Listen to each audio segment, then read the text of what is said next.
Hello there everybody and welcome to yet another video and welcome to yet another review video. Today we are reviewing The Unremembered Empire by Dan Abnett, which is of course yet another installment in the Horus Heresy series. And it was a blast, let me tell you. Each and every single time I read something about by Dan Abnett, 100% certainty that I will enjoy it. He has become, along with James Swallow and Graham McNeil, my favorite living author. I mean, what a pleasure. What an absolutely exciting thing to do now. If you've been following my channel for quite some time, you know that I've only been into Warhammer 40,000, Horus Heresy, Warhammer Fantasy, so on and so forth, for close to 2 years now it'll be, but of course during that time I've been able to amass a considerable amount of information, also read over 60 novels at this point, but that includes Horus Heresy, 40k, Warhammer Fantasy, so on and so forth. And I'm still as excited as I was day one when I grabbed the Eisenhorn Omnibus. So this book is, I'd say, very important for the overall narrative, and it once again not surprises, but fascinates me how well they were able to keep this entire mega series, mega event together. All those authors and editors and people behind the scenes, and it was not only novels, but they had to keep track with the novels and with short stories and audio dramas and like the game, the rule book, so on and so forth. But you can read about that basically in each and every single afterword, which is either written by the author who wrote the book or the editor. And yes, they from time to time they share some bits and pieces from behind the scenes, and it really must have been something special to be a part of this team, to really work on. And I know some people, and myself, I am all about the lore, but there are some people who are like, as far as things that are not written by one author, so for example comic books, like comic book superheroes, they have been written, or they have been being written for 70 years in certain cases, in which case the lore is kind of, you have to take it with a grain of salt, because there are many people who have been working on this particular character, and each and every single author had a different take on that character. So,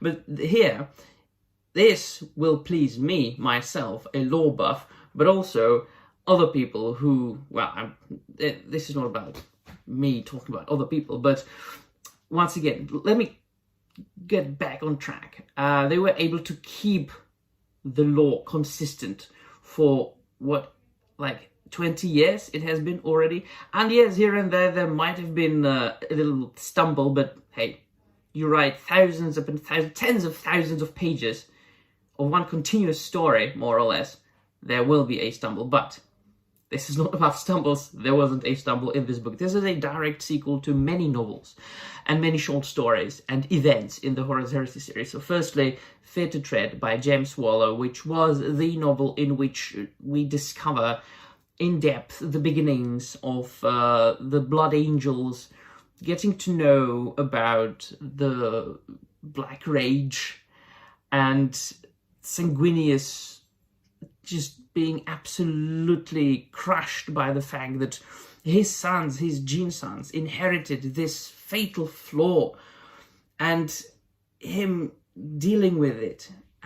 Absolutely a fantastic book that I must read reread at some point. I remember enjoying it so much so that up to this day I've got the cover art of Fear to Tread as my wallpaper on my computer. I enjoyed it that much. It is also a direct sequel to this entire Calth struggle, the battle or war of Calth, so Fear to Tread, and then the Mark of Calth anthology, and so on and so forth. But also the Thramas Crusade between the Dark Angels and the Night Lords, and that of course suggests that certain Primarchs will meet. I will not spoil much at this point. I think that if you're watching, like, what is it, like the 26th volume in the Horus Heresy series. I think that if you're watching this, you might have read a little bit of Horus Heresy, but if you haven't read this book, don't worry, I'm not going to spoil much. But let's just say that certain Primarchs meet, and certain Primarchs that we wouldn't have expected they will meet. But it is quite apparent from what I've already said, right? So that Robert Guillemang is there. It's basically, he is like the main character. Lionel Johnson, Sanguinius, he's on the cover, come on. And all right, I'm going to tell you. Fine, I need to talk about it. All right, there might be spoilers. If you didn't read the book, just go and read it and then come back. Vulcan and Konrad Curze. What a meeting! What a meeting!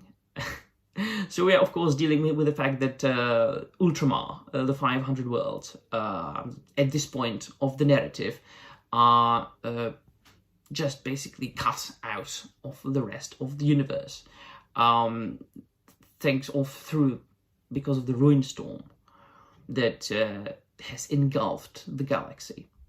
And nobody knows if Terra still stands, if the Emperor still lives, if Horus has won, has reached Terra and killed the Emperor, or not.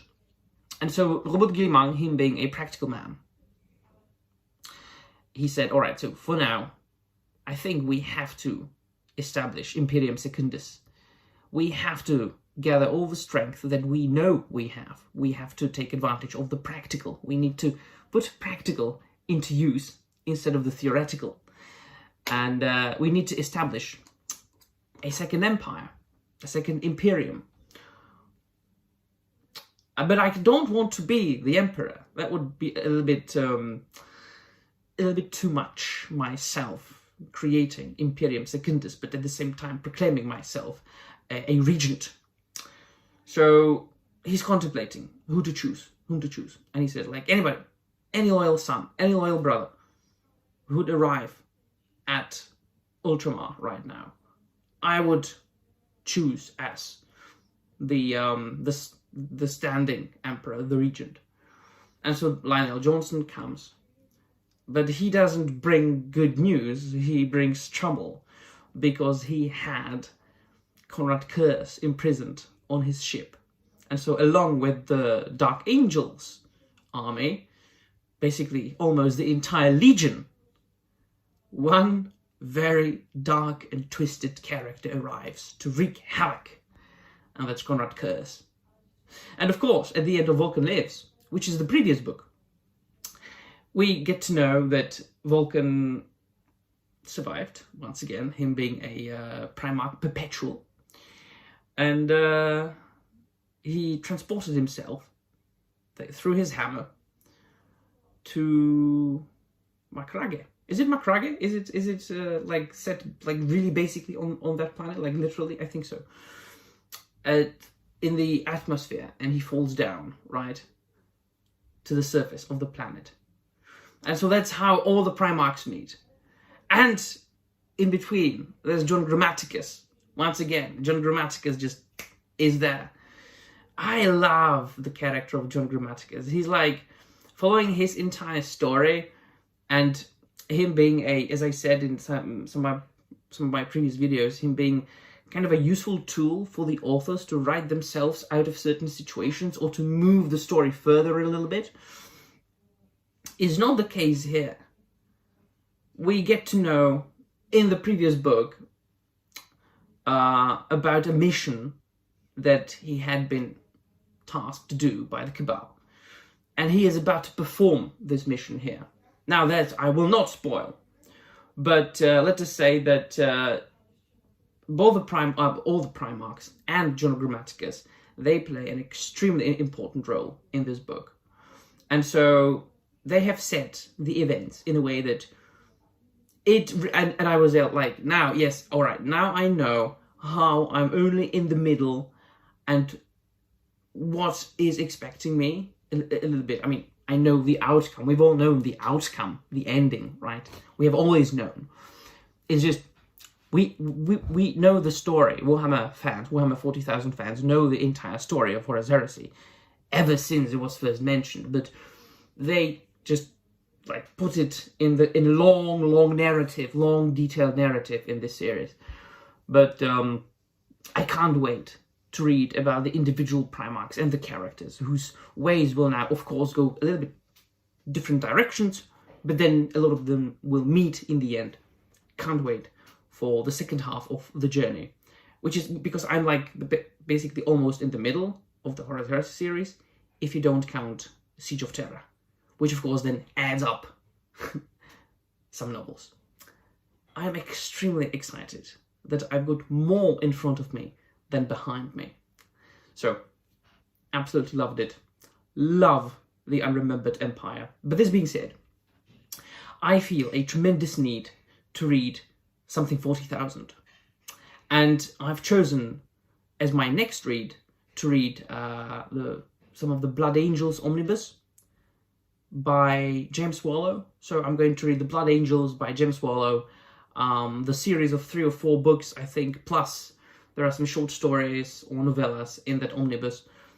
So it's going to be a long read, I suppose. I'm going to be reading that until the end of the year, now being the end of November.